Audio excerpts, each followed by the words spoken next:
The zipper is the most used component on any bag. Opened, closed hundreds, thousands of times. Has anyone actually tested how long it will last?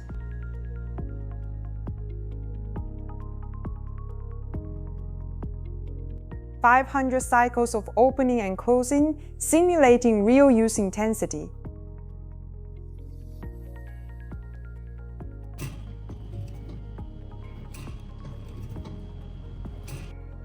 After that, we check the pull for looseness, the tape for fraying, and the teeth for misalignment.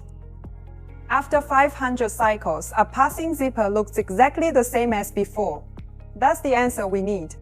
We test at 3 stages: sampling, pre-production, pre-shipment. So you know if the quality meets your standards before a single bag is sold. Currently, our zipper supplier quality are pretty stable. We haven't failed this test ever. If you are looking for a supply chain partner who treats your quality standard as their own, we would like to talk.